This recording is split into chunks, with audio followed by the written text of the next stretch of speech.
Yeah, sure, why not? Hello, clowns and cryptids, my name is TBSkyne, and there's a comment that has been appearing underneath my videos with, let's call it, some frequency. It's a person called Clown who keeps asking me to take a look at Shaco, at his lore, at his character design, try and analyze it a little bit, try and figure out what the heck is going on with him. And I have been kind of reluctant to follow up on that because, well, there isn't really that much to talk about when it comes to Shaco. However, I keep telling people at the end of my videos to go into the comments and leave their suggestions for topics to cover on this channel, analyses that they want to hear, opinions that they'd like me to form, topics that they'd like me to cover, and, well, Clown has been doing exactly what I asked him to do, so at this point I kind of feel like maybe it would be at least good manners to attempt to do what he's asking me to do. So, let's have a chat about League of Legends resident murder clown, Shaco. Now, like I said, there really isn't much to say about Shaco, but that in itself is actually a slightly interesting property of the character. Shaco was released back in 2009, pretty much the same year as League of Legends itself was first released. He's not a launch champion, but he was very, very close. And what's interesting about Shaco is that in all of that time, in the nearly 10 years at this point since his release, he has never, ever been substantively changed. And when I say that, I don't mean his game balance or his abilities, because they have, of course, been tinkered with substantially by Riot over the years, but his character design, his lore, the stories about him, none of that has received any substantial changes or update at all. This is the lore as it's presented right now in the League of Legends Universe page, and it is pretty much like with a few things taken out and added in, especially the Summoners and the Institute of War and the League of Legends itself after the major retcon some years back. It's pretty much the same thing. There really isn't, there's really no difference. This is the same lore that he had 6 or 7 years ago. So let's read through it real quick, because it won't take long. Most would say that death isn't funny. It isn't, unless you're Shaco, and then it's hysterical. He is Valorant's first fully functioning homicidal comic. He jests until someone dies, and then he laughs. The figure that has come to be known as the Demon Jester is an enigma. No one fully agrees from whence he came, and Shaco never offers any details on his own. A popular belief is that Shaco is not of Runeterra, that he's a thing from a dark and twisted world. Still others believe that he is the demonic manifestation of humanity's dark urges and therefore cannot be reasoned with. The most plausible belief is that Shaco is an assassin for hire, left to his own lunatic devices until his services are needed. Shaco certainly has proven himself to be a cunning individual, evading authorities at every turn who might seek him for questioning for some horrendous law-breaking atrocity. While such scuttlebutt might reassure the native inhabitants of Valorant, it seems unimaginable that such a malevolent figure is allowed to remain at large. Whatever the truth of his history might be, Shaco is a terrifying, elusive figure most often seen where madness can openly reign. This has been his lore for a very long time, and it is no longer canon. The first substantive change or update to Shaco in all of his history is right here. It's a tiny little blurb written as a placeholder by Riot while they're trying to figure out what the hell they want to do with him next. And as far as I'm aware, they have shown no indications really that they have plans to do anything with Shaco for a while yet. Here's how it goes. Crafted long ago as a plaything for a lonely prince, the enchanted marionette Shaco now delights in murder and mayhem. Corrupted by dark magic and the loss of his beloved charge, the once kind puppet finds pleasure only in the misery of the poor souls he torments. He uses toys and simple tricks to deadly effect, finding the results of his bloody games hilarious. And for those who hear a dark chuckle in the dead of night, the Demon Jester may have marked them as his next plaything. So, this is the first substantive update that Shaco has ever received to his lore, and it's not really that much of a substantive update. His old lore, if you boil it down to the essential parts, was essentially, there's a demon clown, he kills people because of some reasons and no one really knows anything. That's it. There's a demon clown, he kills people, blah, blah, blah. That was really the extent of his old lore, and that makes a certain degree of sense because the early days of League of Legends lore was pretty much just someone write a vague justification for why this guy is in the game, because it was just kind of a grab bag of all these weird, disparate archetypes, mostly drawn from other video games that didn't really have anything really unique about them. That was League of Legends in the early days, and Shaco was very much a remnant of that. With the new lore, there's an attempt to create some sort of rationale for his existence, essentially that he's a cursed puppet who came to life and started murdering after a tragedy happened in his past, and there was some dark magic because of some reasons. It's still extremely vague, but it still implies that Shaco has a history at all, which the old lore really doesn't. So Shaco, as far as I'm aware, is currently classified as a demon in League of Legends cosmology. That is to say, the same kind of creature as Fiddlesticks and Nocturne, and indeed Tahm Kench and Evelynn. But I'm not sure if that's really anything solid, because again, Shaco kind of defies classification at this point, and that comes through in his character design, because Shaco is possibly the single most generic thing in all of League of Legends. Just the single most. He's a character design that I would have doodled on the back of my notebook in school when I was 14.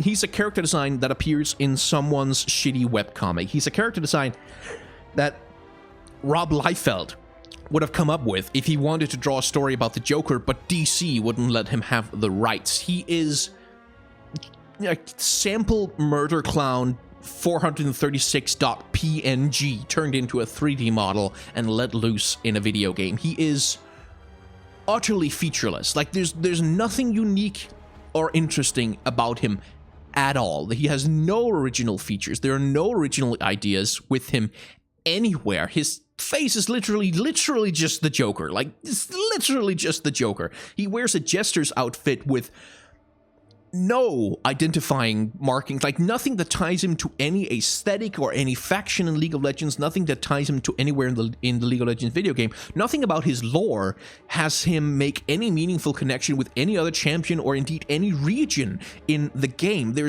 He has no connection to League of Legends except that he happens to have been in it for like 9 years. That's the only reason why he's there, is because he got put in and no one has bothered to take him out.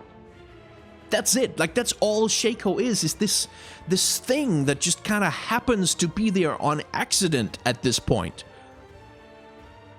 And is there anything to say about his characters? No, I mean, he's got red on one side and black on the other side, which has a thematic connection both to darkness and to blood. Woo! He's got a checkerboard pattern on his pants because he's a jester. There's you can tell I'm getting a little frustrated because there's nothing there, to the point where it's almost impressive how nothing he is. Now, I should modulate. This is not to say that Clown, the person who asked me to talk about this champion because it's their favorite champion, is like, I'm not saying that they're bad or wrong for liking him. That's completely fine, because murder clowns are a good archetype. That's why they're in so many things. That's why they can be so generic, is because they're fun and they're good. And if you like playing as him, that's cool. If this is the character fantasy you like, there's nothing wrong with that. It's just, for me as a character designer and an artist and a writer, there's just, Shaco is such a black hole from which no meaningful opinion can emerge that I don't really know what the hell to even do with him. Like, I don't know how to have a discussion of him except discussing how he could be changed to be more interesting. So that's what we're going to end the video on. There are two things that might be interesting to do with Shaco. The first one would be to follow up on this updated lore blurb, that he is an enchanted marionette, that he's a Chucky doll, essentially. Like, that he takes his inspiration from the idea of the haunted toy. That juxtaposition of, childish toy with thing that murders you. It's an old popular trope, but it's something that League of Legends doesn't have, because that's the other problem with Shaco, is that all the thematic niches that he would be well suited to fill have already been filled. Like, crazy, creepy serial killer. Well, Jin has got that one pretty much locked down. Embodiment of the darkness in human souls that comes back to haunt them. Well, Evelyn and Nocturne are pretty much there already. And, like, there really isn't anywhere for him to go. There isn't any spot for him to fill because they've already been filled by other much better character designs and characters and much better lores. So Shaco as a haunted, cursed toy that kills people, that is actually, if you wanted something that was unique in League of Legends, something that gave him a unique visual identity, something that gave him like a personality that was actually kind of meaningful, from which you might draw some pathos and like about which you could tell some real stories, that would be a good way to go. And for that, as a character designer, I would play up the idea of the toy. Like, I would essentially give him strings, like, that trail alongside him on the ground as though he's actually a marionette. Make his limbs clearly segmented, like you can really tell that he's a puppet. And instead of giving him the creepy Joker murder face smile, I would give him a completely innocent, benign, pleasant, nice clown face. Like, just a nice little smile and a white face with nice red rosy cheeks, and never ever change his expression ever, even as he is horribly murdering people. Like, that might be an interesting way to go for him with creepy. There is another option though, and this is the thing I think would be most interesting and most creative, but which also would be by far the most difficult thing to pull off. The most interesting direction to go with Shaco might be to not do anything. That sounds like a complete cop-out, because it kind of is, but let me try and explain what I mean. Shaco, at this point, defies classification in League of Legends. He has no connection to anything. He has no reason to be there. He's just this kind of weird leftover limb, like that leftover little bit of intestine. Like that leftover bit of small intestine. Appendicitis. He's the League of Legends appendix. And right now he's kind of the appendicitis because he's just kind of there doing nothing and dragging the game down. But what if we made that the point? And in saying that, I'm thinking specifically in terms of, in the Lord of the Rings books, there's a character called Tom Bombadil, who the hobbits encounter on their way when they first go to meet Aragorn at the Prancing Pony. He was left out of the movies because there was literally no way to fit him in there, because Tom Bombadil serves no greater thematic purpose in Lord of the Rings. He serves no narrative purpose, really. Everything that happens with him is like a filler episode of Naruto. It affects nothing. And nobody seems to know what to do with him or where he fits in. Like, Tolkien created this huge, enormous, relentlessly detailed cosmology explaining the family relationships and the power levels and the origins and like the role in the celestial hierarchy of every single goddamn thing in the Lord of the Rings universe, but not Tom Bombadil. Tom Bombadil alone is this unique outsider thing that seems to have no reason to exist in the books except that he does. And when asked about it, all Tolkien ever had to say about it was, I put him there because I thought there should be something that defied explanation. Like, sometimes an author just kind of needs to write a thing in there for reasons he doesn't understand. And if we wanted to do something really interesting with Shaco, that might be the way to go. Now, if you remember, in my video on who is the greatest character design in all of the League of Legends, I named Rammus as the best character design. And the reason for that is because Rammus has a design and a lore and an execution that could only possibly be achieved by Rammus. Like, no one else could possibly replicate what Rammus is, because he's this amalgamation of odd circumstances and weird memes and a long history of being this awkward fit who meant nothing in the greater League of Legends universe.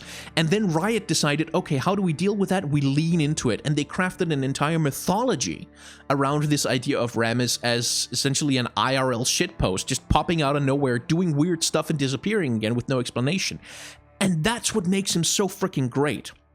And I think you can do that twice. Not in exactly the same way, but I think what would be interesting is if some changes were made to Shaco to kind of make him a little bit more visually interesting, to make him a little bit more chaotic, but essentially to make him an embodiment of chaos without explanation. Someone who doesn't have a background, he's not a demon, he doesn't fit into the cosmology, he has no place within any faction or any region. He has no reason for existing except that it happens, just so happens that he does.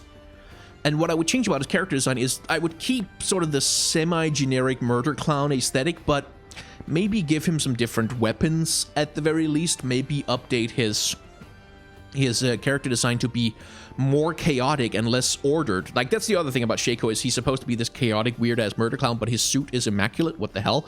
Make him more chaotic, make him almost like an embodiment of a glitch in the system. Someone who, he goes invisible because he literally glitches out of existence. He turns into two characters because he literally breaks the game code. Like, that kind of concept would make him a really interesting champion, a meta champion, a champion about who's meaningless because he's about being this meaningless bug, this thing that shouldn't exist but does because of some reasons nobody really understands. Like, that might be an interesting way to go with him, to make him truly unique in, like, in the field of MOBA games, certainly, but also just, like, in gaming in general. Like, for a AAA game this big to take that kind of weirdo indie auteur sensibility, creative risk of having a meta champion who exists just because he exists, like, there might be a lot of interesting stuff to unpack there. And if you gave the Riot artists and designers and writers that kind of freedom to just kind of fuck with it, like, just say fuck it and just make something that makes no sense whatsoever, that would be fascinating to me. Like, he would have a bio page that is just kind of glitched out and has snippets from other champions' biographies and, like, a passage of, like, a classic novel and a Shakespeare play for note. Like, that would be fun. That would be something that would make him truly unique, and it would also not really require that much be changed about him. Anyway, that's about, in terms of trying to form a sensible opinion about Shaco, that's, I think, the best I can do. Thank you very much to Clown for being so consistent and leaving the comments asking me to talk about him. I hope I made a video that satisfies you somehow. Yeah. There's a scrolling list of people who support me on Patreon there, because some people decided to support me on Patreon, despite me not really asking them to. I'm thinking of redoing my Patreon so that it has some incentives specifically for YouTube, like the ability to vote on topics for the next video, and if you make a suggestion as a Patreon supporter, I'm gonna pay more attention to that than just the ones in the comments. But if you don't want to support me on Patreon, that's completely fine. There's a like button down below if you want to click it. There's a dislike button, which I think is entirely fair if you use that as well. You can subscribe if you are so inclined, and as this video proves, leave your questions, suggestions, and comments down below, and I will read them, and if there is something you have to ask me about that I have something interesting to say about, maybe I'll do a video on that in the future. Thank you very much for watching, and I will see you in the next video.